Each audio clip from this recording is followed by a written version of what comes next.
Eres un estorbo que no sirve para nada, gritó la maestra Esperanza con una voz que cortaba como vidrio roto, mientras empujaba a Javier contra la pared descascarada del aula. El eco de esas palabras rebotó por todo el pasillo de la escuela primaria Benito Juárez como una condena eterna. Sus ojos se llenaron de lágrimas que se negó a derramar frente a los demás niños que lo miraban con una mezcla de lástima y alivio por no ser ellos los humillados. Bienvenidos de vuelta, y cuéntenme de qué ciudad de México o España nos están viendo y qué hora es por allá. Disfruten esta historia que tal vez sea la más conmovedora que escuchen hoy. Javier Mendoza tenía apenas 8 años, pero ya cargaba sobre sus hombros delgados el peso de un mundo que lo había etiquetado como el niño que no sirve. Sus zapatos de lona gastados dejaban escapar los dedos de los pies por agujeros que su abuela Rosario intentaba disimular con cartón y cinta adhesiva. Su uniforme escolar, una camisa blanca que había perdido su color original después de tantos lavados a mano, colgaba holgado sobre su cuerpo menudo, dándole la apariencia de un espantapájaros abandonado en medio del campo. La mochila que cargaba era un mosaico de remiendos y parches que contaba la historia silenciosa de su pobreza. Un solo tirante la sostenía, porque el otro se había roto 3 semanas atrás, cuando Carlos, el matón de 5º grado, se la había arrancado de los hombros para vaciar sus escasos útiles escolares sobre el patio de cemento agrietado. Dentro, llevaba apenas 2 cuadernos desgastados, un lápiz sin goma y un sacapuntas oxidado que había encontrado en la basura. Cada mañana, Javier recorría las calles empedradas del barrio de Tepito, en la Ciudad de México, esquivando los charcos de agua sucia que se formaban donde las coladeras rotas no podían cumplir su función. Las casas de adobe y ladrillo descascarado se alzaban como dientes careados a ambos lados de las calles estrechas, mientras el aroma de tortillas recién hechas se mezclaba con el olor agrio de la basura acumulada en las esquinas. La escuela primaria Benito Juárez se erguía como una fortaleza de concreto gris en medio del barrio, sus ventanas enrejadas y sus paredes cubiertas de grafitis que hablaban de sueños rotos y esperanzas perdidas. En el patio principal, los niños se agrupaban según sus posibilidades económicas, los que tenían loncheras completas en un lado, los que compraban quesadillas en la cooperativa en el centro, y Javier, siempre solo, observando desde la sombra de un árbol de jacaranda que florecía con la única belleza que había en aquel lugar. La maestra Esperanza Vázquez llevaba 25 años destruyendo la autoestima de niños pobres con la misma dedicación que otros ponían en construir. Sus ojos pequeños y punzantes se movían por el aula como los de un buitre buscando carroña, y siempre encontraban en Javier su presa favorita. Sus labios delgados se curvaban en una sonrisa cruel cada vez que podía humillarlo frente a los demás niños, como si alimentara algún demonio interno que solo se saciaba con el sufrimiento ajeno. «A ver, Javier», decía arrastrando las palabras con desprecio, «resuelve esta multiplicación en el pizarrón, aunque ya sabemos que no podrás, ¿verdad?». Sus tacones repiqueteaban contra el suelo de cemento pulido mientras se acercaba a él, y Javier podía oler su perfume barato, mezclado con el aliento amargo del café que tomaba durante los recreos. «Los niños como tú están destinados a limpiar pisos y cargar bultos. No sé para qué pierden el tiempo viniendo a la escuela».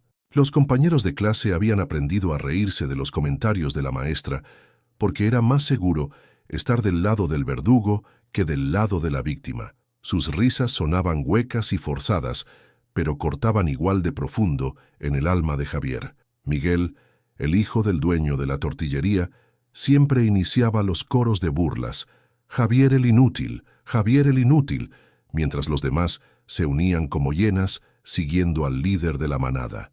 Durante los recreos, Javier buscaba refugio en la biblioteca de la escuela, un cuarto pequeño y polvoriento donde la señora Carmen, la bibliotecaria, lo dejaba sentarse en una esquina a leer libros viejos de ciencias y matemáticas. Allí, entre las páginas amarillentas que olían a humedad y tiempo, Javier encontraba un mundo donde las ecuaciones tenían sentido, donde los experimentos funcionaban según reglas lógicas, donde existía un orden que contrastaba dramáticamente con el caos de su vida diaria. La señora Carmen era la única adulta en la escuela que no lo trataba como un estorbo. A veces le traía un vaso de agua o le permitía llevarse libros prestados, aunque Javier nunca le había contado que en su casa no había luz eléctrica y tenía que leer a la luz de las velas que su abuela compraba con los centavos que sobraban de la comida. «Este niño tiene algo especial», murmuraba la señora Carmen para sí misma cuando veía a Javier absorto en textos de física que estaban destinados para estudiantes de secundaria. «Hay una luz en sus ojos que no se puede apagar, por más que traten de hacerlo».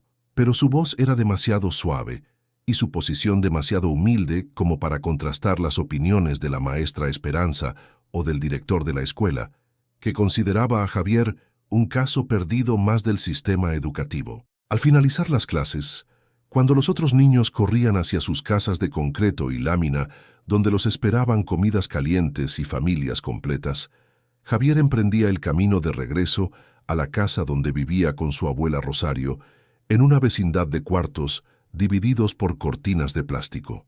El trayecto lo llevaba por el mercado de Tepito, donde los comerciantes vendían de todo, desde ropa usada hasta repuestos de automóviles robados, y donde el ruido de los pregones se mezclaba con la música que salía de radios descompuestos. Los olores del mercado lo envolvían como una manta invisible, el aroma penetrante de las especias, el olor metálico de los cables de cobre, la fragancia dulzona de las frutas maduras, mezclada con el hedor de los puestos de pescado. Javier caminaba entre los pasillos estrechos, esquivando a los cargadores que transportaban bultos más grandes que ellos mismos, mientras los comerciantes lo observaban con esa mezcla de familiaridad y desprecio que reservaban para los niños del barrio, que claramente no tenían dinero para comprar nada. «Órale, chamaco», le gritaba don Sebastián desde su puesto de comida chatarra. «Ven acá y ayúdame a cargar estas cajas, a ver si sirves para algo». Don Sebastián tenía la cara marcada por años de alcoholismo y resentimiento. Sus dientes amarillentos brillaban cuando sonreía con malicia, y siempre encontraba excusas para humillar a Javier frente a los otros comerciantes. «Este escuincle no sirve ni para espantar moscas», decía mientras los adultos se reían. «¿Verdad que no, Javier? ¿Para qué vas a servir tú en la vida?». Las palabras de don Sebastián se clavaban en el pecho de Javier como astillas de vidrio. ¿Para qué servía él realmente? Era una pregunta que lo perseguía por las noches, cuando se acostaba en el petate extendido sobre el suelo de tierra de su cuarto, escuchando los ruidos de la vecindad, bebés llorando, parejas discutiendo, televisores con volumen demasiado alto tratando de ahogar la realidad de la pobreza que los rodeaba a todos. La abuela Rosario esperaba cada tarde en la puerta de su cuarto, con una sonrisa que trataba de ocultar las arrugas de preocupación que se habían vuelto permanentes en su rostro. Sus manos nudosas, deformadas por décadas de lavar ropa ajena en el lavadero comunitario, acariciaban el cabello enmarañado de Javier mientras él le contaba a medias lo que había sucedido en la escuela. Nunca le decía toda la verdad, porque sabía que su abuela ya cargaba suficientes penas como para añadirle las suyas. «Mi nieto es especial», le susurraba Rosario a las otras mujeres de la vecindad, mientras tendía la ropa húmeda en los cables que se extendían de ventana a ventana como telarañas grises. «Ese chamaco tiene una mente que funciona diferente, ya lo verán». Pero las comadres se reían por lo bajo, intercambiando miradas de lástima que decían más que 1000 palabras. «Ay, Rosario, todos los abuelos creen que sus nietos son genios. La verdad es que el niño está medio raro.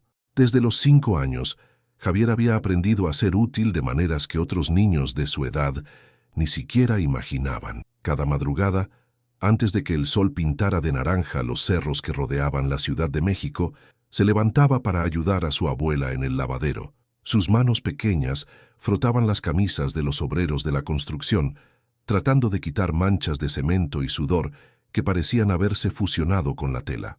El jabón barato le irritaba la piel hasta dejarla en carne viva, pero nunca se quejaba porque sabía que cada peso que ganaban era la diferencia entre cenar frijoles con tortillas o acostarse con el estómago vacío. Los domingos, mientras otros niños jugaban fútbol en los callejones o veían caricaturas en las televisiones de sus vecinos más afortunados, Javier acompañaba a su abuela al mercado de Sonora para comprar hierbas medicinales que después vendían de puerta en puerta. Cargaba bolsas que pesaban casi tanto como él, sus brazos flacos temblando bajo el peso, pero nunca pidió descanso. Había aprendido que las quejas eran un lujo que no podía permitirse. «Mira, abuela», le decía Javier mientras organizaba las hierbas según un sistema que había inventado, clasificándolas por color, textura y propiedades medicinales que había memorizado de tanto escuchar las explicaciones de doña Remedios, la curandera del mercado. «Si ponemos la manzanilla junto con la hierbabuena, la gente las va a comprar juntas, porque sirven para el mismo tipo de dolores». Su abuela lo miraba con una mezcla de orgullo y asombro, sin entender completamente cómo su nieto de 8 años podía pensar con tanta lógica, cuando los adultos a su alrededor apenas lograban sobrevivir el día a día. En la escuela, Javier había desarrollado una estrategia silenciosa para sobrevivir. Se volvió invisible. Se sentaba en la última fila, en el rincón donde la maestra Esperanza rara vez volteaba a ver, y mantenía la cabeza gacha para evitar ser el blanco de sus humillaciones matutinas. Había aprendido a mover los labios sin hacer ruido cuando los demás niños repetían las tablas de multiplicar, porque ya se las sabía todas de memoria desde los 6 años, pero mostrar conocimiento era peligroso cuando eres el niño pobre de la clase. Durante los recreos, mientras los otros niños jugaban y gritaban en el patio, Javier recogía las botellas de plástico y latas que tiraban en el suelo. Las lavaba en el lavabo del baño y las guardaba en una bolsa que escondía detrás del salón. Al final de la semana, las vendía en el centro de reciclaje por unos pesos que le daba a su abuela sin explicarle de dónde habían salido. Apareció en la calle, mentía, porque no quería que ella supiera que pasaba los recreos trabajando mientras otros niños se divertían. La maestra Esperanza había notado su comportamiento esquivo y lo interpretaba como pereza. «Javier Mendoza», le gritaba cuando lo sorprendía recogiendo basura, «deja de hacer cochinadas y ponte a estudiar, aunque sabemos que no entiendes nada de lo que te enseñamos». Sus palabras rebotaban en los oídos de Javier como piedras en un pozo profundo, haciéndole eco por días enteros. Pero él había aprendido a tragar el dolor y convertirlo en determinación silenciosa. En las tardes, después de la escuela y del trabajo en el lavadero, Javier se escapaba a la azotea del edificio más alto de la vecindad.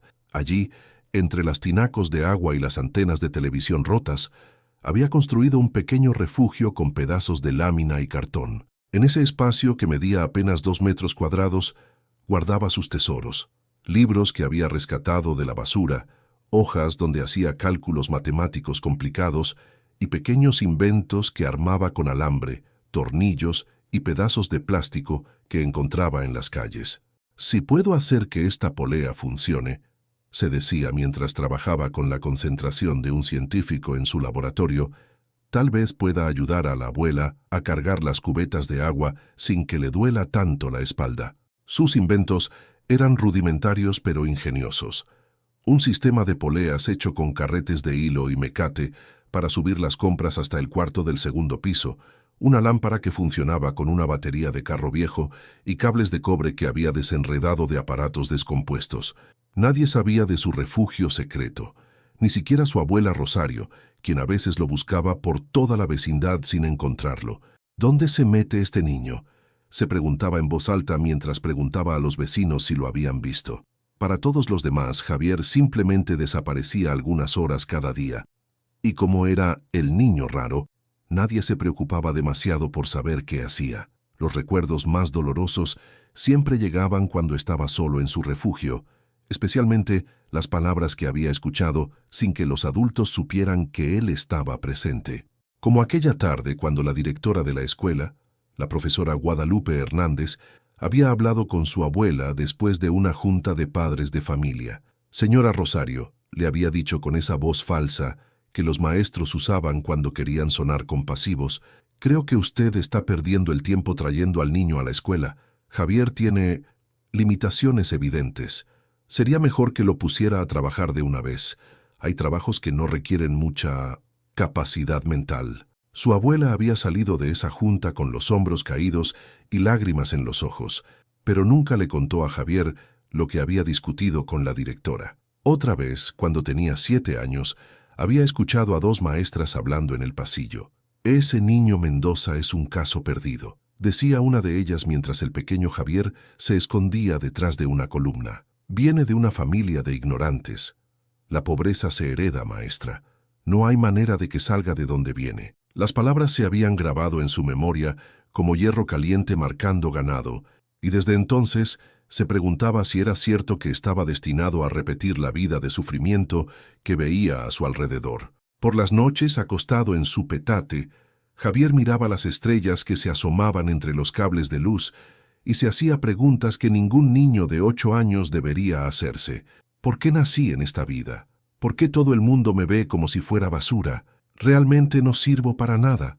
Las respuestas nunca llegaban, pero la determinación de demostrar lo contrario crecía en su pecho, como una semilla que se niega a morir aunque la tierra esté seca y el sol no la alumbre. Su abuela Rosario, sin saberlo, era su única conexión con la esperanza. Cada noche, antes de dormir, le contaba historias de santos y héroes que habían salido de la pobreza para hacer grandes cosas. San Juan Diego era un indito pobre como nosotros, le susurraba mientras lo arropaba con la manta deshilachada que habían compartido por años.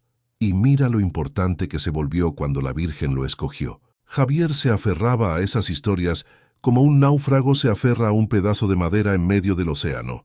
Pero en el fondo de su corazón, una pregunta terrible comenzaba a formarse. ¿Y si todos tenían razón? ¿Y si realmente era solo el niño pobre y tonto que nunca llegaría a nada? ¿Y si estaba destinado a pasar el resto de su vida siendo invisible, recogiendo basura y cargando bultos, hasta que su espalda se quebrara como la de tantos hombres que había visto en el mercado? El festival de la primavera de la escuela, Benito Juárez, llegó como todos los años, trayendo consigo la promesa de alegría que se convertiría en la pesadilla más cruel que Javier había vivido en sus 8 años de existencia. La directora Guadalupe Hernández había anunciado con bombo y platillo que este año tendrían un concurso especial, Pequeños Científicos del Futuro, donde cada niño debía presentar un proyecto de ciencias frente a toda la escuela, padres de familia y autoridades del barrio. Javier sintió como si le hubieran regalado una oportunidad dorada. Por primera vez en su vida escolar, había algo donde podía brillar sin fingir ignorancia. Durante semanas, trabajó febrilmente en su refugio secreto de la azotea, construyendo lo que él llamaba el detector de temblores casero, un sistema ingenioso hecho con un péndulo de alambre, una campana rescatada de una bicicleta vieja y un mecanismo de equilibrio que había diseñado después de estudiar los libros de física que encontraba en la basura. «Va a funcionar, abuela», le había dicho a Rosario una noche, con los ojos brillando de emoción mientras le explicaba cómo su invento podía detectar las vibraciones pequeñas que precedían a los sismos grandes. Cuando la tierra se mueva tantito, la campanita va a sonar y la gente va a tener tiempo de salir de sus casas. Su abuela lo había escuchado con una mezcla de amor y preocupación, sin entender completamente lo que su nieto había creado, pero reconociendo en su voz una pasión que jamás había escuchado cuando hablaba de cualquier otra cosa. El día del concurso, Javier llegó a la escuela cargando su invento envuelto en periódicos viejos y sábanas rasgadas. Sus manos temblaban de nervios y emoción mientras colocaba cuidadosamente el detector sobre la mesa que le habían asignado en el patio principal. A su alrededor, los otros niños desplegaban proyectos hechos por sus padres, volcanes de plastilina que sus mamás habían comprado en las papelerías caras de Polanco, sistemas solares de unicel que claramente habían sido armados por adultos con acceso a materiales costosos. La maestra Esperanza se acercó a la mesa de Javier con su sonrisa de desdén habitual, acompañada de la directora y de un hombre elegante que Javier no reconocía, pero que vestía un traje que costaba más dinero del que su familia veía en un año entero. «¿Y esto qué es?», preguntó la maestra señalando el detector con un dedo tembloroso de incredulidad. «¿Basura que recogiste de la calle?» «Es un detector de sismos, maestra», respondió Javier con la voz apenas audible, sintiendo como el peso de todas las miradas se concentraba sobre él como reflectores en un interrogatorio. «Funciona con péndulos que detectan las vibraciones pequeñas y...» Su explicación fue interrumpida por la carcajada estridente de la maestra Esperanza, un sonido que cortó el aire matutino como el graznido de un cuervo. «Señor Ramírez», llamó la maestra al hombre del traje, quien resultó ser nada menos que Esteban Ramírez, el empresario millonario que financiaba las mejoras de la escuela y cuya presencia había sido anunciada como el gran honor del evento. Venga a ver esta cochinada que trajo el niño Mendoza. Dice que es un detector de terremotos. Su risa resonó por todo el patio, contagiando a los otros maestros, padres de familia y hasta algunos niños que se unieron al coro de burlas sin entender realmente de qué se reían. Esteban Ramírez se acercó con pasos lentos y calculados, sus zapatos de piel italiana brillando bajo el sol, mientras examinaba el invento de Javier como si fuera un pedazo de excremento que alguien hubiera dejado sobre la mesa. Sus ojos pequeños y porcinos se entornaron con desprecio mientras tomaba uno de los alambres del detector entre sus dedos gordos y manicurados. ¿Esto?, preguntó con una voz que goteaba desdén. «Esto es lo que este niño considera ciencia. Funciona, señor», murmuró Javier con las mejillas ardiendo de vergüenza, pero aferrado a la verdad de su creación. Si golpea la mesa, va a ver como la campanita. Pero antes de que pudiera terminar su demostración, Esteban Ramírez levantó su mano regordeta y le dio un manotazo al detector, enviando pedazos de alambre y la pequeña campana rodando por el suelo del patio. «¡Basura!», bramó el millonario con una voz que resonó por toda la escuela como un trueno. Esto es lo que pasa cuando dejamos que los niños de la calle vengan a las escuelas de gente decente. Traen sus cochinadas y pretenden que es ciencia. Cada palabra salía de su boca como una bofetada invisible que golpeaba a Javier en el pecho, en el estómago, en el alma. El silencio que siguió fue peor que los gritos. 300 personas observando, mientras Javier se arrodillaba en el suelo de cemento para recoger los pedazos de su invento destruido, sus lágrimas goteando sobre los alambres retorcidos que representaban semanas de trabajo, de esperanza, de sueños que acababan de ser pisoteados frente a toda la comunidad escolar. «Es que usted no entiende», sollozó Javier sin levantar la vista del suelo. «Funcionaba de verdad, yo lo probé muchas veces», pero su voz se perdió en el murmullo de conversaciones que habían comenzado a reanudar a su alrededor, como si él ya no existiera, como si fuera tan invisible que ni siquiera su humillación merecía atención sostenida. La maestra Esperanza se inclinó hacia él con una sonrisa que helaba la sangre. «Ya ves, Javier, esto es lo que pasa cuando los niños como tú pretenden ser algo que no son. Tú estás aquí por caridad, no porque merezcas estar aquí». Sus palabras fueron pronunciadas en voz baja, pero lo suficientemente alta como para que los niños más cercanos las escucharan y las repitieran después en el recreo, en los pasillos, en sus casas. Esteban Ramírez, satisfecho con la destrucción que había causado, se limpió las manos con un pañuelo de seda como si hubiera tocado algo contaminado. «Directora Hernández», dijo dirigiéndose a la autoridad máxima de la escuela, «creo que deberíamos reconsiderar los criterios de admisión en esta institución. No podemos permitir que elementos indeseables contaminen el ambiente educativo de los niños que realmente tienen futuro». La directora asintió vigorosamente, agradecida de tener la aprobación del hombre que pagaba las mejoras de la escuela. «Por supuesto, señor Ramírez. Tomaremos las medidas necesarias para asegurar que situaciones como esta no vuelvan a ocurrir». Javier entendió en ese momento que no solo habían destruido su invento, habían sellado su destino en esa escuela. Esa tarde, mientras caminaba de regreso a casa, con los pedazos de su detector guardados en una bolsa de plástico, Javier descubrió algo que le rompió el corazón de una manera que ni siquiera la humillación pública había logrado. En la cooperativa escolar, donde a veces compraba un dulce cuando tenía algunos centavos extra, escuchó a la señora que atendía hablando por teléfono con alguien. «Sí, ya hablé con la maestra Esperanza», decía mientras contaba dinero en la caja registradora. «Me dijo que le diera las sobras de comida al niño Mendoza sin cobrarle nada, que era por caridad cristiana. Le he estado dando los tacos y tortas que ya no sirven para vender. Y el pobre niño cree que me los está comprando con su dinerito». Su risa cruel se mezcló con la voz de la persona al otro lado de la línea. Javier se quedó paralizado detrás de la puerta, sintiendo como toda su realidad se desmoronaba una vez más. Los pocos pesos que con tanto orgullo le había dado a la señora de la cooperativa durante meses, creyendo que estaba comprando comida como cualquier otro niño, habían sido rechazados en secreto. Había estado viviendo de caridad sin saberlo. Había estado siendo objeto de lástima disfrazada de comercio normal. Las piernas le temblaron mientras se alejaba de la cooperativa sin que la señora lo viera. Sus manos apretaron la bolsa con los restos de su detector hasta que los nudillos se pusieron blancos. En ese momento, algo se quebró dentro de Javier, que no era solo tristeza o humillación, era algo más profundo, más definitivo. Por primera vez en su vida, se preguntó si todos tenían razón, si realmente no era más que basura humana destinada a vivir de sobras y caridad, si su inteligencia, su creatividad, sus inventos, no eran más que los delirios de un niño pobre que se negaba a aceptar su lugar en el mundo. Esa noche, sentado en su refugio de la azotea con los pedazos de su invento esparcidos frente a él bajo la luz pálida de la luna, Javier lloró en silencio.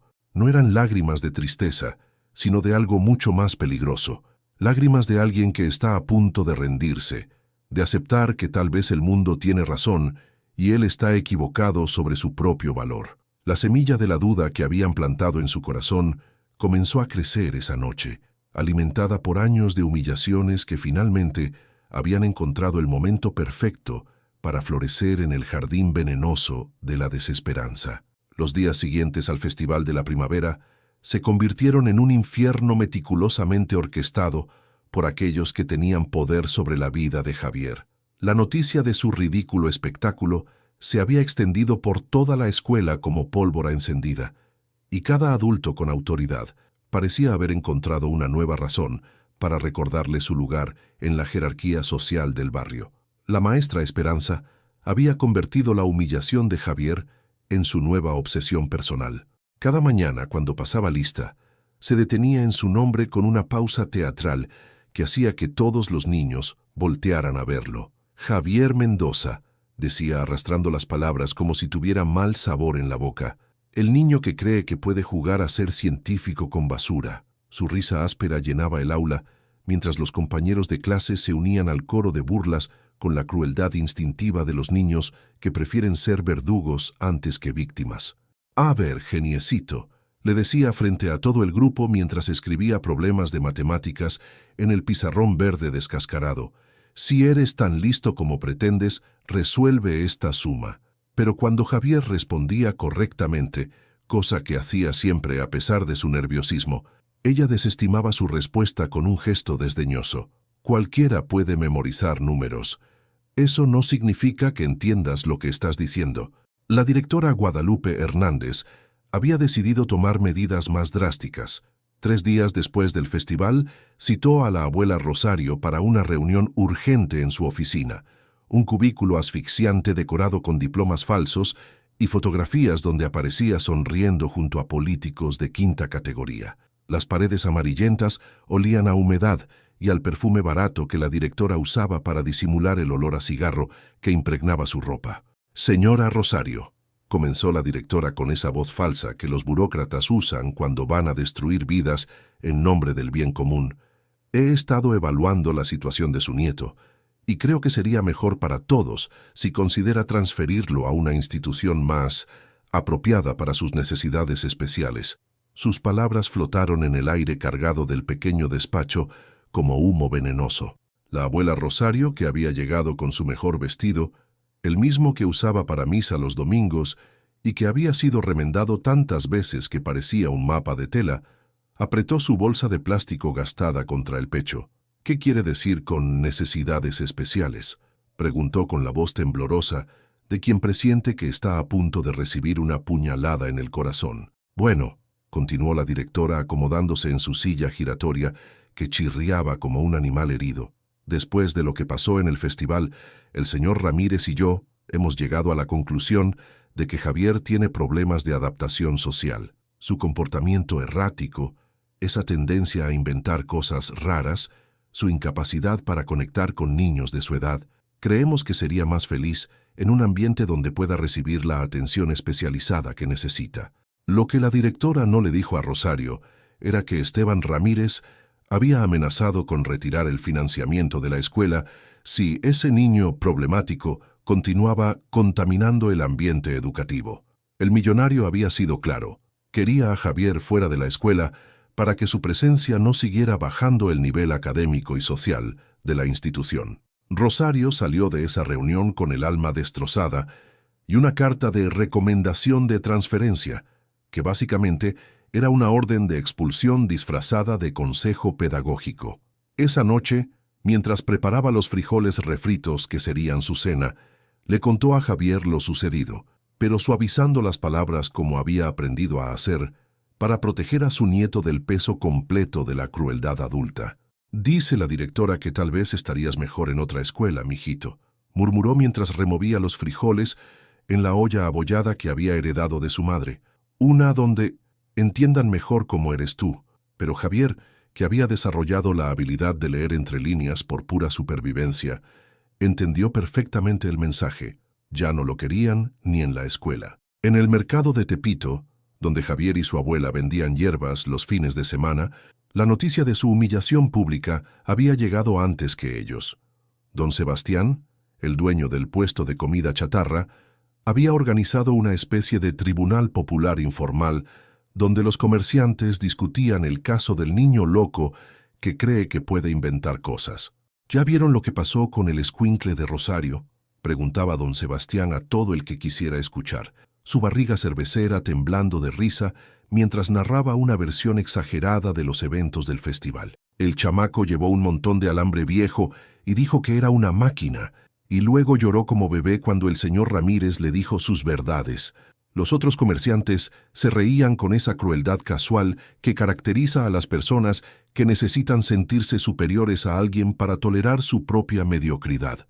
«Ay, don Sebastián», decía doña Carmen desde su puesto de verduras marchitas, «ese niño siempre ha estado medio rayado. Ya desde chiquito se la pasaba hablando solo y armando cochinadas con la basura.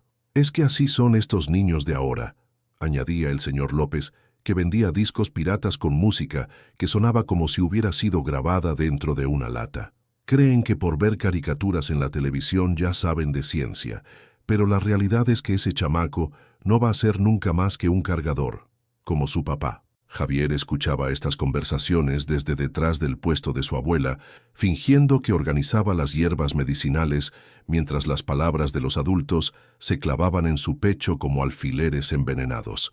Cada risa, cada comentario despectivo, cada predicción sobre su futuro fracaso, se acumulaba en su corazón como sedimento tóxico en el fondo de un río contaminado. Pero no todos reaccionaron con crueldad. En medio de tanta oscuridad, apareció una luz inesperada en la forma de Lupita, la nieta de don Manuel, el zapatero remendón que trabajaba en una esquina del mercado. Lupita tenía apenas 6 años, pero sus ojos grandes y brillantes parecían ver cosas que los adultos habían perdido la capacidad de percibir.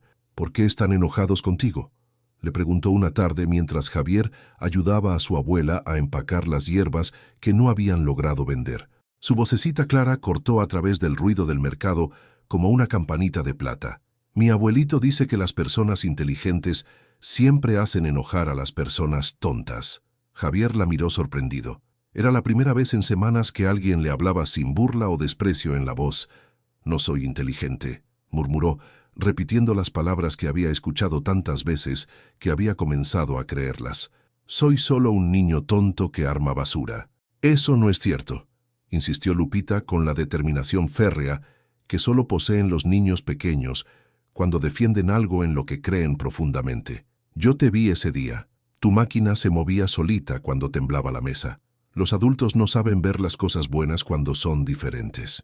Sus palabras fueron como agua fresca para alguien que había estado muriendo de sed en el desierto. Por primera vez desde el festival, Javier sintió que tal vez no estaba completamente loco, que tal vez había al menos una persona en el mundo que podía ver algo de valor en él. Don Manuel, el abuelo de Lupita, se acercó cojeando. Había perdido una pierna en un accidente de construcción décadas atrás y puso su mano callosa sobre el hombro de Javier. «Mijo», le dijo con la voz áspera de alguien que había fumado demasiados cigarros baratos, «yo tengo 70 años y he visto de todo en esta vida. Cuando alguien con dinero se molesta tanto en destruir algo, es porque ese algo lo asusta». «¿Cómo me va a tener miedo el señor Ramírez?», preguntó Javier con incredulidad. «Él tiene dinero, carros, casas grandes. Yo no tengo nada». «Precisamente por eso», respondió don Manuel mientras martillaba una suela gastada en su banco de trabajo. «Los ricos le tienen miedo a la gente que puede crear algo de la nada. Porque si un niño pobre puede inventar máquinas con basura, ¿Qué excusa tienen ellos para no hacer nada bueno con todos los recursos que tienen? Esas palabras se quedaron grabadas en la mente de Javier como una semilla plantada en tierra fértil. Por primera vez en días, comenzó a preguntarse si tal vez la reacción tan violenta de los adultos no era prueba de su fracaso, sino evidencia de que había tocado algo que los incomodaba profundamente. Pero la duda seguía ahí, creciendo como maleza en su corazón. ¿Y si don Manuel estaba equivocado? ¿Y si Lupita era solo una niña pequeña que no entendía la realidad? ¿Y si todos los demás adultos tenían razón y él realmente no era más que un niño pobre con delirios de grandeza? La pregunta lo perseguía por las noches, mientras escuchaba a su abuela llorar en silencio del otro lado de la cortina que dividía su cuarto, pensando que él no podía oírla. La pregunta estaba ahí cuando caminaba por las calles del barrio y veía cómo la gente apartaba la mirada cuando se cruzaba con él. La pregunta resonaba en su cabeza como un tambor constante. ¿Quién tenía razón sobre él? ¿Los que lo despreciaban o los pocos que todavía creían en él? El momento que cambiaría todo llegó una semana después, durante una mañana de marzo, cuando el cielo sobre la Ciudad de México amaneció del color del plomo derretido. Javier caminaba hacia la escuela por última vez, cargando en su mochila rota la carta de transferencia que la directora había obligado a su abuela a firmar. Sus pasos resonaban contra el pavimento agrietado como el latido de un corazón que está a punto de detenerse para siempre. La escuela Benito Juárez se alzaba frente a él con sus muros grises que ahora le parecían más las paredes de una prisión que las de un lugar de aprendizaje. En el patio principal, los niños jugaban fútbol con una pelota de plástico desinflada, sus gritos de alegría contrastando brutalmente con el silencio que se hacía cuando lo veían pasar. Era como si fuera un fantasma caminando entre los vivos, visible pero ya no perteneciente a su mundo. La maestra Esperanza lo esperaba en el aula con una sonrisa de satisfacción que le torcía los labios como una cicatriz mal curada. «Vaya, vaya», dijo cuando Javier apareció en la puerta. «Miren quién decidió honrarnos con su presencia por última vez». Su voz resonó por toda el aula como el graznido de un buitre que había encontrado carroña fresca.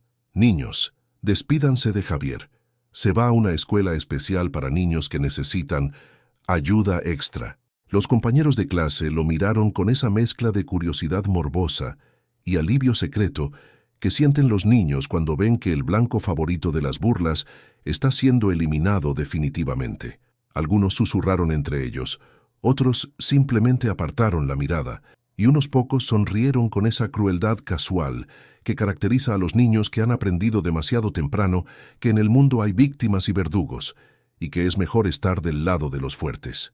«Antes de que te vayas», continuó la maestra Esperanza paseándose por el aula como un depredador que disfruta jugando con su presa antes de devorarla, «¿por qué no nos explicas una vez más cómo funcionaba tu detector de terremotos?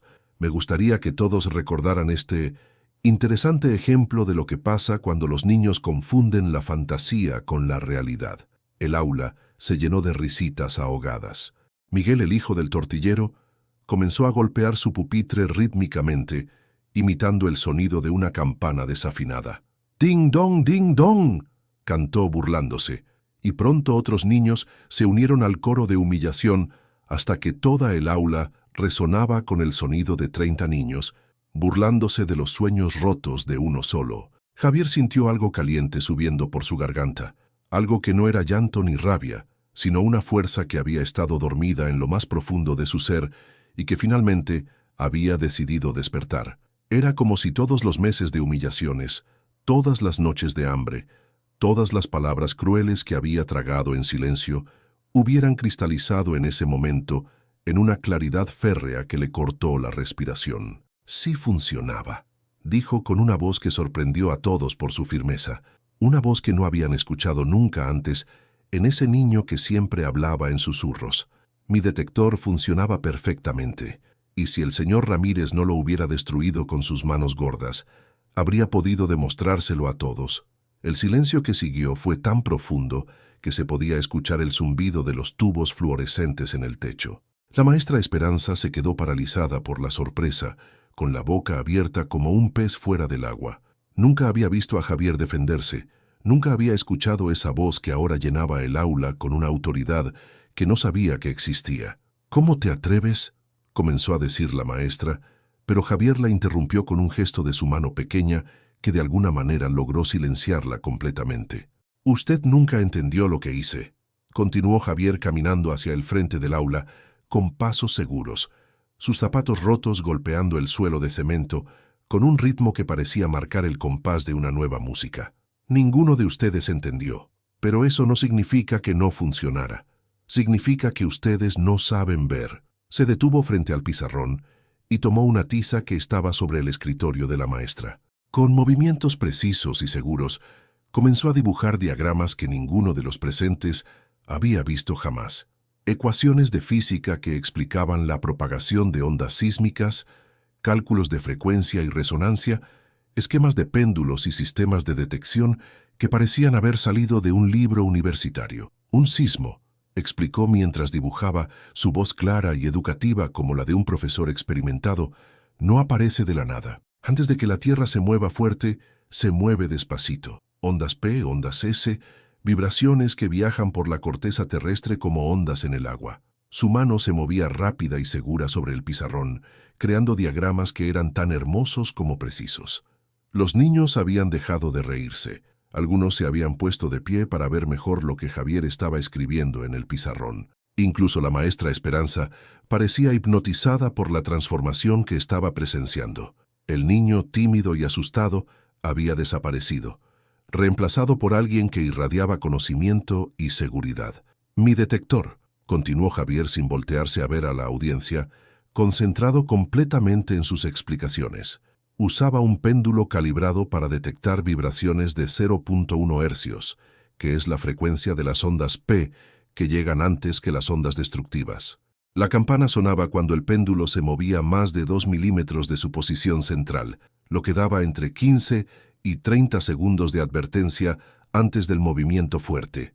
Completó el último diagrama y se volteó hacia la clase. Sus ojos, que habían pasado 8 años mirando hacia el suelo, ahora se encontraron con cada par de ojos en el aula. «¿Entienden?», preguntó con una sonrisa que no tenía nada de tímida. No era basura, era ciencia. Ciencia real, hecha con materiales que encontré en la calle porque no tengo dinero para comprar equipo caro, pero ciencia al fin.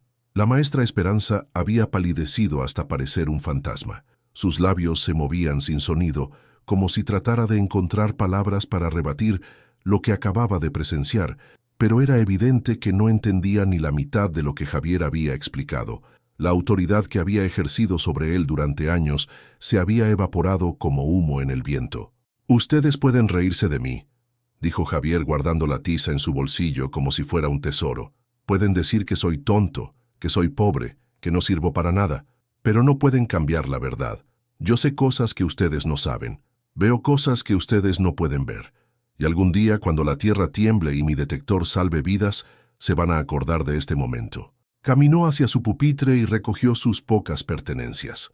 Los cuadernos gastados, el lápiz sin goma, la goma de borrar que había encontrado en el patio. Los guardó en su mochila con movimientos deliberados y calmados, como un general que se retira del campo de batalla no porque haya perdido, sino porque la guerra ha terminado. «Señora Esperanza», dijo volteándose hacia la maestra por última vez, «usted me dijo que los niños como yo estamos aquí por caridad. Pero ahora entiendo que ustedes necesitan niños como yo para sentirse importantes.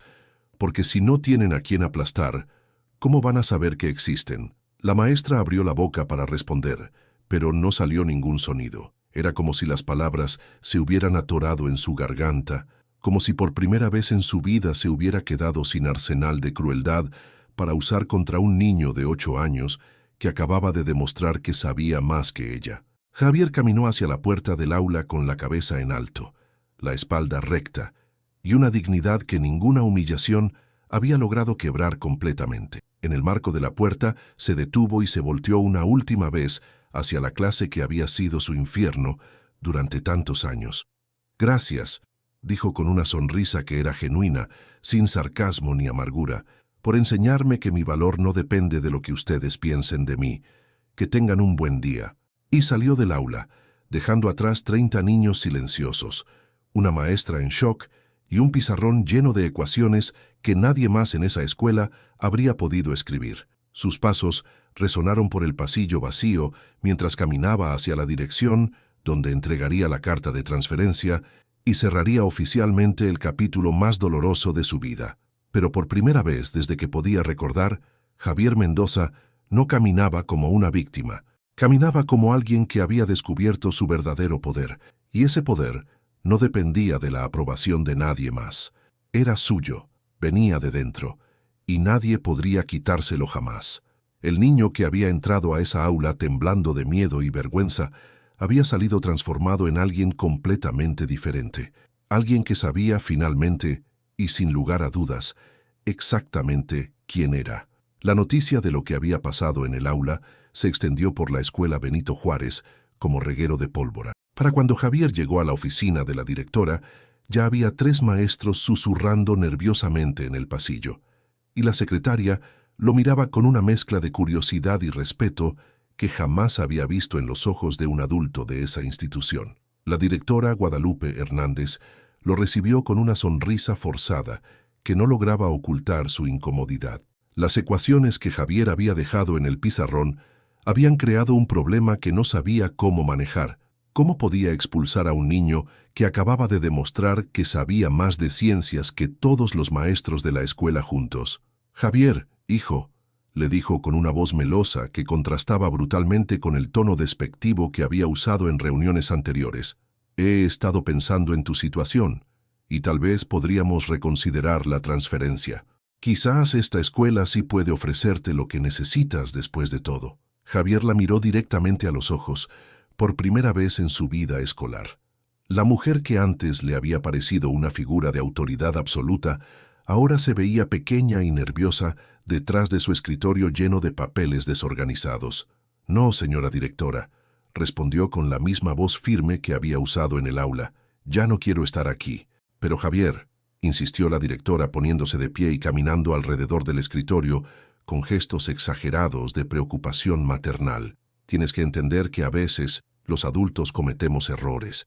Tal vez no supimos ver tu potencial desde el principio, pero ahora se dieron cuenta de que me equivoqué al permitir que me trataran como basura. La interrumpió Javier colocando la carta de transferencia sobre el escritorio con un movimiento decidido. Pero ya es muy tarde. Yo ya aprendí lo que necesitaba aprender aquí. La directora tomó la carta con manos temblorosas, como si fuera una bomba a punto de explotar. ¿Y qué fue lo que aprendiste?, preguntó con una voz pequeña que revelaba su miedo a la respuesta. Aprendí que cuando las personas no entienden algo, prefieren destruirlo antes que admitir su ignorancia, respondió Javier con una madurez que helaba la sangre de cualquiera que lo escuchara. Aprendí que el problema no era yo, el problema eran ustedes. En los días que siguieron, las reacciones en la escuela se dividieron como agua cayendo sobre una roca. Los maestros más jóvenes comenzaron a murmurar entre ellos sobre la injusticia de haber permitido que un niño con tanto potencial fuera humillado sistemáticamente. La maestra de 6º grado, que nunca había interactuado directamente con Javier, comentó en la sala de maestros: tal vez deberíamos revisar cómo evaluamos a nuestros estudiantes. Pero la maestra Esperanza reaccionó con la furia de alguien que ha visto su autoridad desmoronarse frente a toda su clase. Durante semanas después de la partida de Javier, se la podía escuchar gritando a sus nuevos estudiantes con una violencia que antes reservaba solo para él. No quiero que ninguno de ustedes se crea muy listo, bramaba mientras borraba las ecuaciones que Javier había dejado en el pizarrón. Los niños inteligentes de verdad no necesitan presumir. Sus colegas comenzaron a evitarla en los pasillos. Los padres de familia empezaron a quejarse de sus métodos cada vez más agresivos. La directora, presionada por las quejas y aterrorizada por la posibilidad de que la historia de Javier llegara a oídos de los supervisores de la Secretaría de Educación, comenzó a documentar cada uno de los excesos de la maestra Esperanza, preparando el terreno para su eventual despido. En el mercado de Tepito, las reacciones fueron igualmente divididas. Don Sebastián, el vendedor de comida chatarra que había liderado las burlas contra Javier, se encontró repentinamente aislado por los otros comerciantes. La historia de las ecuaciones en el pizarrón había llegado hasta el mercado a través de doña Carmen, cuya sobrina estudiaba en la escuela Benito Juárez y había presenciado toda la escena. Ya oyeron lo que pasó con el nieto de doña Rosario, contaba doña Carmen mientras acomodaba sus verduras marchitas en el puesto. Resulta que el chamaco sí sabía de lo que hablaba. Mi sobrina dice que llenó todo el pizarrón de números y dibujos que ni la maestra entendía. Don Manuel, el zapatero cojo, sonreía mientras reparaba zapatos y escuchaba las conversaciones. Yo siempre supe que ese niño tenía algo especial, comentaba a quien quisiera escuchar. Los genios siempre empiezan así, incomprendidos por la gente común. Don Sebastián, sintiéndose atacado indirectamente, intentó defender su posición. Pues qué muy listo el escuincle, pero eso no cambia que sigue siendo un muerto de hambre. A ver si con sus numeritos puede comprarse unos zapatos nuevos. Pero sus palabras sonaban huecas ahora, y los otros comerciantes lo miraban con una mezcla de lástima y disgusto. La reacción más inesperada vino de Lupita, la nieta de don Manuel. La niña de 6 años había escuchado toda la historia, y esa tarde se acercó al puesto donde Javier ayudaba a su abuela con las hierbas medicinales. «Ya ves», le dijo con la sabiduría inocente que solo poseen los niños muy pequeños. «Yo te dije que eras inteligente. Los adultos a veces son muy tontos para darse cuenta de las cosas obvias». Javier se arrodilló para quedar a la altura de Lupita y le sonrió con una calidez que no había sentido en meses. «Gracias por creer en mí cuando nadie más lo hacía», le dijo. Y por primera vez desde el festival sintió que tal vez el mundo no estaba completamente lleno de personas crueles, pero la reacción que más importaba aún estaba por llegar. Esteban Ramírez había escuchado rumores vagos sobre algún incidente en la escuela que financiaba, pero estaba demasiado ocupado con sus negocios como para prestar atención a los chismes sobre niños pobres y maestros incompetentes. Sus abogados y asistentes filtraban ese tipo de información considerándola irrelevante para sus intereses comerciales. Sin embargo, el destino tenía planes diferentes. Una semana después de que Javier dejara la escuela, el millonario decidió hacer una visita sorpresa a uno de sus proyectos de construcción en Tepito. Quería verificar personalmente que los contratistas no estuvieran robándole materiales, una práctica común que le costaba miles de pesos cada mes. El sitio de construcción era un terreno baldío donde Esteban planeaba levantar un complejo de departamentos para familias de clase media. Los trabajadores habían estado instalando una estructura metálica para el primer edificio, y ese día tenían programado colocar las vigas principales del segundo piso. Javier estaba caminando por esa calle precisamente porque era la ruta más corta desde el mercado hasta su casa. Llevaba una bolsa con las hierbas que no habían logrado vender ese día cuando vio la limusina negra estacionada frente al sitio de construcción. Reconoció inmediatamente el vehículo del hombre que había destruido su invento, pero en lugar de sentir miedo o rabia, sintió algo parecido a la curiosidad científica. Se acercó lo suficiente para observar lo que estaba pasando en la construcción. Los trabajadores estaban usando una grúa vieja y mal mantenida para levantar vigas de acero que pesaban varias toneladas. Javier notó inmediatamente que algo estaba mal. El brazo de la grúa se balanceaba de manera irregular, y los cables que sostenían las vigas parecían estar deshilachándose. Sus ojos, entrenados para detectar fallas estructurales, la misma habilidad que había puesto en su detector de sismos, identificaron el problema en cuestión de segundos. La grúa había sido sobrecargada más allá de su capacidad, y los tornillos que sujetaban el brazo al chasis principal estaban a punto de ceder. Si eso pasaba, las vigas de acero caerían directamente sobre el área donde Esteban Ramírez estaba parado, discutiendo con el capataz sobre cronogramas y presupuestos. Por un momento, Javier sintió la tentación de alejarse y dejar que el destino siguiera su curso. Después de todo, ¿por qué debería arriesgar su seguridad para salvar al hombre que lo había humillado frente a toda su comunidad? Sería una justicia poética que el millonario cruel sufriera las consecuencias de su propia negligencia y avaricia, pero en el fondo de su corazón, Javier sabía que no podía permitir que alguien muriera, sin importar lo cruel que hubiera sido con él. Sus principios morales, forjados por años de sufrimiento, pero también por la bondad inquebrantable de su abuela Rosario, no le permitían ser testigo silencioso de una tragedia que podía prevenir. Sin pensarlo 2 veces, gritó con toda la fuerza de sus pulmones: «La grúa se va a caer, sálganse de ahí». Su voz se perdió en el ruido de la maquinaria y las conversaciones de los trabajadores que no prestaron atención a las advertencias de un niño de 8 años que gritaba desde la banqueta. Javier vio cómo los tornillos comenzaban a salirse de sus posiciones, cómo el metal empezaba a gemir bajo una presión que no podía soportar por mucho tiempo más.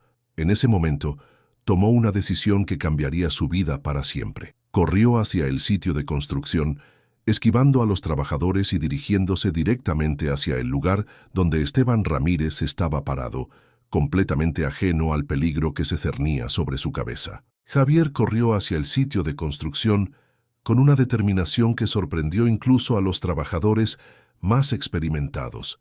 Sus piernas delgadas se movían con la velocidad de alguien que había corrido por las calles de Tepito toda su vida, esquivando taxis destartalados y vendedores ambulantes.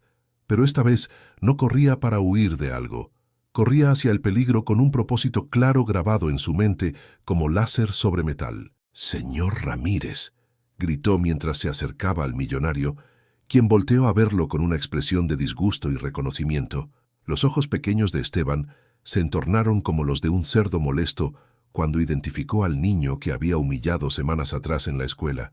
«Tú otra vez, mocoso, ¿qué haces aquí? Este no es lugar para niños de la calle». Pero Javier no se detuvo a explicar. Sus ojos estaban fijos en la grúa, donde podía ver claramente cómo los últimos tornillos cedían bajo la presión. El sonido metálico del acero a punto de quebrarse llenaba el aire como el gemido de un animal herido, pero los adultos estaban demasiado distraídos en sus conversaciones para notarlo. Sin dudarlo, Javier se lanzó contra Esteban Ramírez con todo el peso de su cuerpo menudo, empujándolo hacia un lado justo en el momento en que la estructura de la grúa colapsó con un estruendo ensordecedor. 3 toneladas de vigas de acero se estrellaron contra el suelo exactamente donde el millonario había estado parado apenas 2 segundos antes, creando un cráter en el concreto y levantando una nube de polvo que envolvió a todos los presentes. El silencio que siguió fue absoluto. Los trabajadores se quedaron paralizados, con los cascos en las manos y los ojos desorbitados, tratando de procesar lo que acababan de presenciar. Esteban Ramírez yacía en el suelo cubierto de polvo gris, jadeando como un pez fuera del agua, mientras Javier se incorporaba lentamente y se sacudía la tierra de su ropa rasgada. «¿Cómo?», murmuró Esteban con la voz temblorosa de alguien que acaba de escapar de la muerte por milímetros. «¿Cómo supiste que iba a pasar esto?». Sus manos gordas temblaban mientras se las miraba, como si no pudiera creer que aún estuvieran conectadas a su cuerpo. «Los tornillos estaban sueltos», respondió Javier con la naturalidad de quien explica algo obvio. La grúa tenía sobrecarga estructural y los cables estaban deshilachados. Cualquiera que supiera de física básica podía verlo. Se quedó de pie junto al millonario caído, sin ofrecerle la mano para ayudarlo a levantarse, pero tampoco alejándose. Su presencia era serena, sin rastro del miedo o la sumisión que había mostrado durante tantos años. Los trabajadores comenzaron a acercarse lentamente, murmurando entre ellos con voces llenas de asombro. «El niño salvó la vida del patrón», decía uno. «¿Cómo pudo ver lo que nosotros no vimos?», se preguntaba otro. El capataz, un hombre curtido por décadas de construcción, se acercó a Javier con respeto genuino brillando en sus ojos. «Oye, chamaco», le dijo poniéndole una mano pesada sobre el hombro, «¿dónde aprendiste a detectar fallas estructurales? Yo llevo 30 años en esto y no me di cuenta de que la grúa estaba a punto de venirse abajo». Su voz llevaba la admiración sincera de un profesional reconociendo talento superior en alguien inesperado. «Lo aprendí solo», respondió Javier, y por primera vez en su vida esas palabras no sonaron como una disculpa, sino como una declaración de orgullo. «Leo libros de física e ingeniería. Estudio cómo funcionan las estructuras, cómo se distribuye el peso, dónde aparecen las fallas. Es interesante». Esteban Ramírez finalmente logró ponerse de pie con la ayuda de 2 trabajadores que lo sujetaron por los brazos. Su traje de miles de pesos estaba arruinado, cubierto de polvo y con varios desgarrones que habían convertido su apariencia elegante en algo patético. Pero por primera vez, desde que Javier lo conocía, no había crueldad en sus ojos pequeños. Había algo que tardó varios minutos en reconocer. Era respeto. «Tú, comenzó a decir, pero las palabras se le atoraron en la garganta como si su cerebro no pudiera procesar la realidad de lo que había pasado. Tú acabas de salvarme la vida. No era una pregunta, sino una afirmación dicha con el asombro de alguien que está reescribiendo completamente su comprensión del mundo. Sí, respondió Javier simplemente, sin dramatismo ni búsqueda de reconocimiento, porque era lo correcto, sin importar lo que usted haya hecho antes. Durante los días siguientes, la noticia del rescate se extendió por todo Tepito como ondas en un estanque, pero esta vez, las voces que hablaban de Javier no llevaban burla ni desprecio. Los trabajadores de la construcción habían llevado la historia a las cantinas y puestos de comida, donde se amplificó y se enriqueció con cada nueva narración. ¿Ya supieron del nieto de doña Rosario?, preguntaba doña Carmen en el mercado, su voz llena de orgullo como si fuera familia suya. Salvó la vida del mero patrón. Dicen que vio cosas que ni los ingenieros pudieron ver.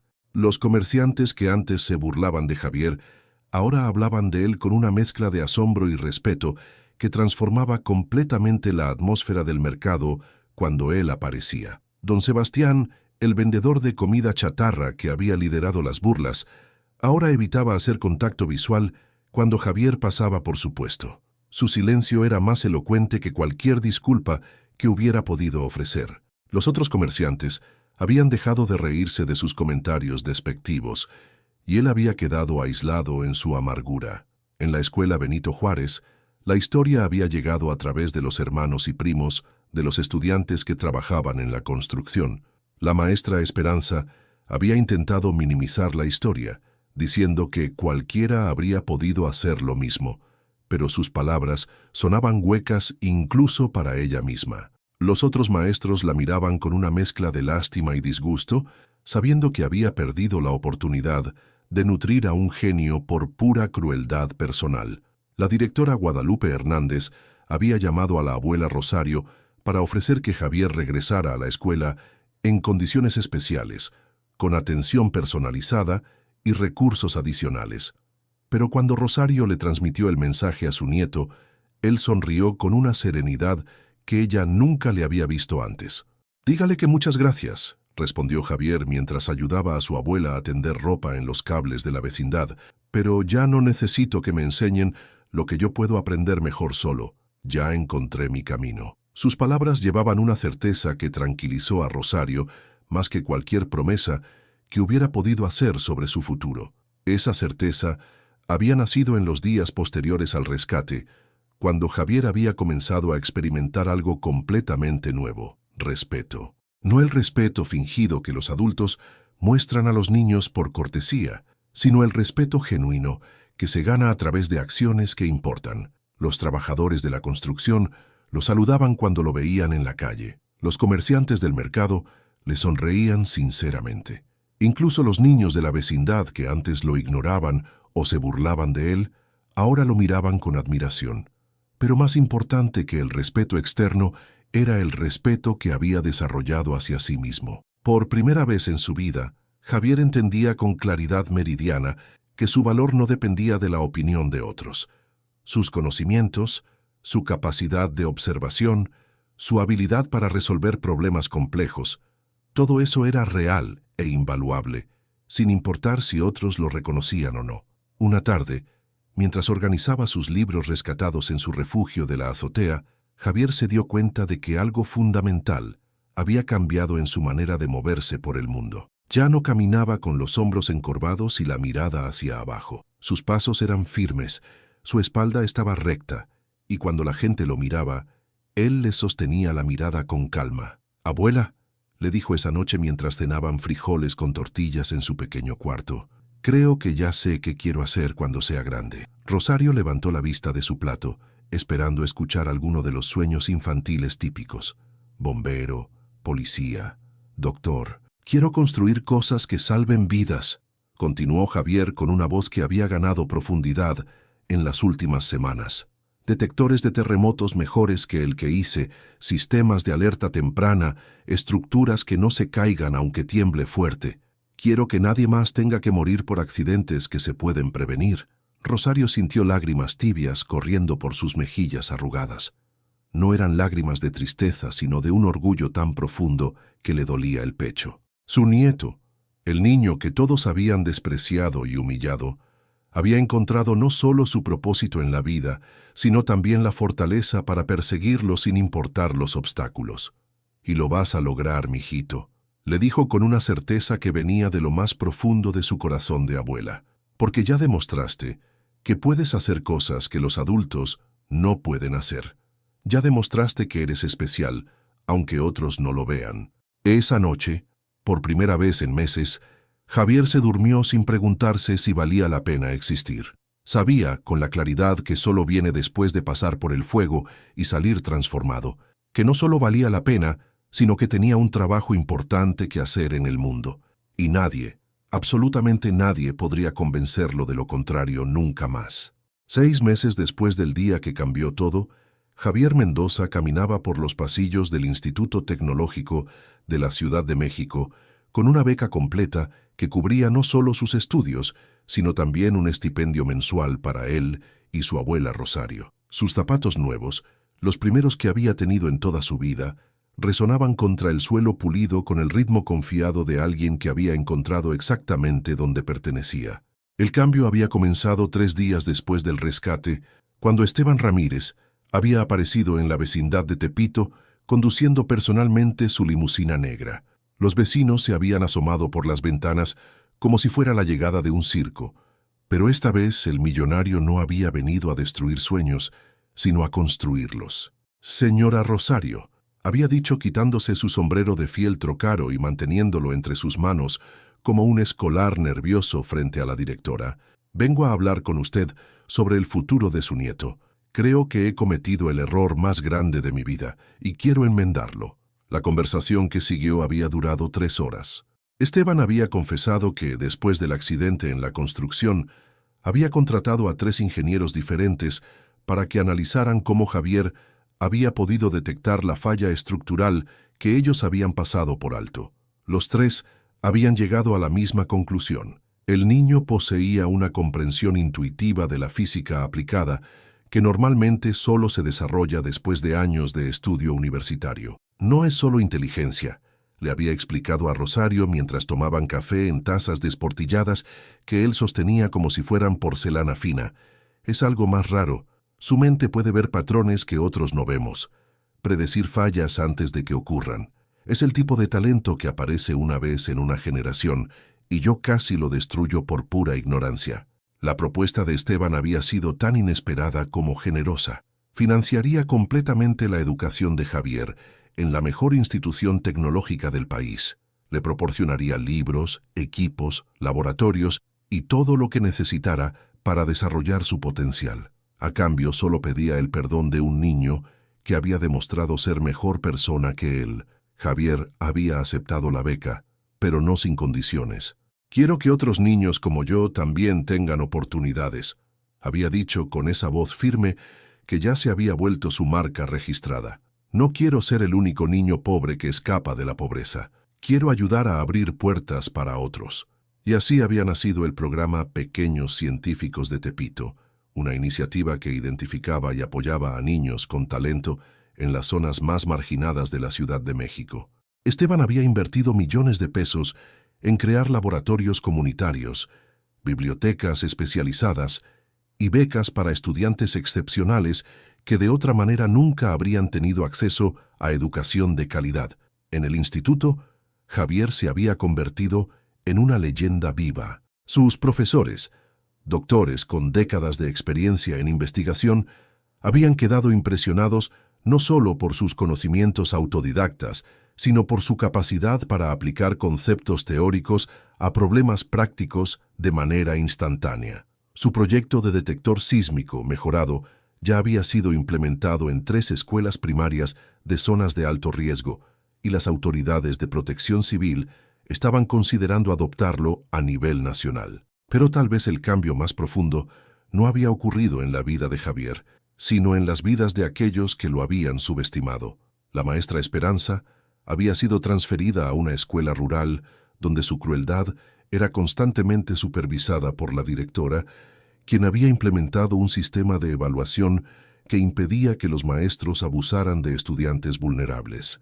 Sus últimos años de carrera docente transcurrían en la mediocridad y el resentimiento, enseñando a niños que la miraban con el mismo desprecio que ella había mostrado hacia Javier. La directora Guadalupe Hernández había renunciado después de que una investigación de la Secretaría de Educación revelara un patrón sistemático de discriminación contra estudiantes de bajos recursos.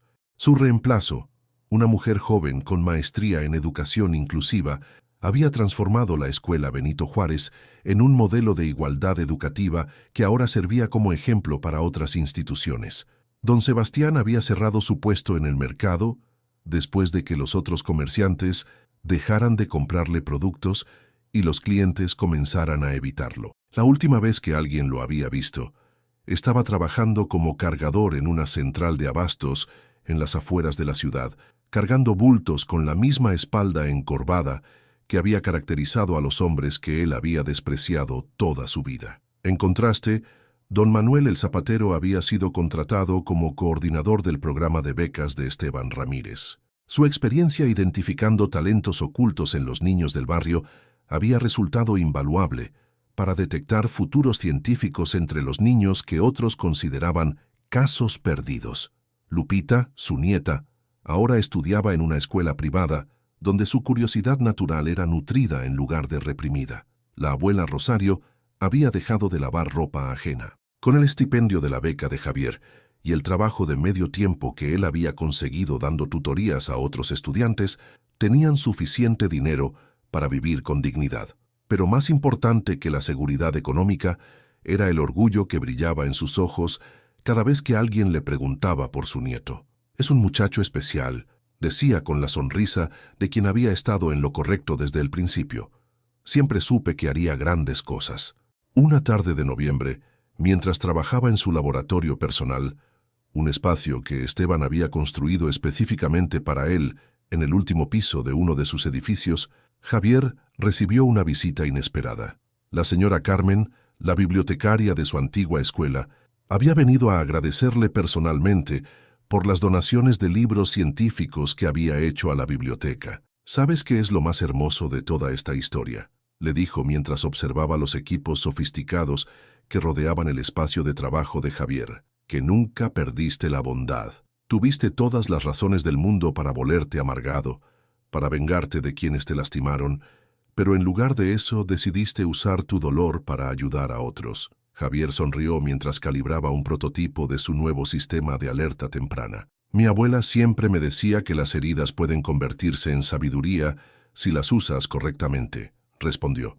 «Creo que todo lo que me pasó era necesario para entender qué tipo de persona quería ser». Esa noche, desde la ventana de su laboratorio, Javier podía ver las luces de Tepito extendiéndose hacia el horizonte como una constelación terrestre. En algún lugar allá abajo había niños como él había sido, incomprendidos, subestimados, tratados como si no tuvieran valor. Pero ahora existía un programa que los buscaría, los encontraría y les daría las oportunidades que él había tenido que crear para sí mismo a través del sufrimiento. El detector sísmico mejorado que había en su escritorio no era solo un instrumento científico, era un símbolo de algo más profundo. Era prueba de que las ideas más brillantes a menudo nacen en los lugares más inesperados, de que el genio no reconoce fronteras de clase social o económicas, y de que a veces los adultos necesitan que los niños les enseñen a ver lo que realmente importa. 6 meses después del día que cambió todo, Javier Mendoza sabía exactamente quién era. No el niño pobre que no servía para nada, sino el joven científico que había transformado su dolor en propósito, su humillación en humildad y su invisibilidad en una luz que ahora iluminaba el camino para otros. La pregunta que había atormentado sus noches durante años, ¿para qué sirvo?, ahora tenía una respuesta clara y definitiva. Servía para demostrar que el valor humano no se mide por las circunstancias de nacimiento, sino por la determinación para crecer más allá de ellas. Servía para recordar al mundo que la grandeza puede florecer en cualquier corazón que se niegue a rendirse. Servía para ser la prueba viviente de que a veces las personas que el mundo considera inútiles son precisamente las que lo cambian para mejor.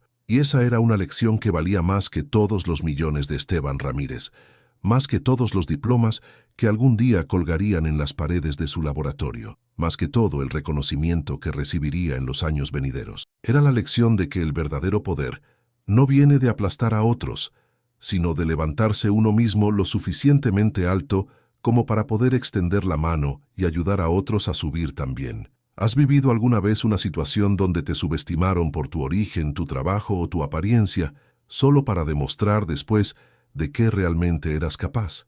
Compártenos tu experiencia en los comentarios. Si esta historia te llegó al corazón, déjanos tu like y suscríbete al canal para que estas historias de esperanza lleguen a quienes más las necesitan escuchar. Porque todos merecemos recordar que nuestro valor no lo define lo que otros piensen de nosotros, sino lo que nosotros decidamos hacer con los dones que llevamos dentro.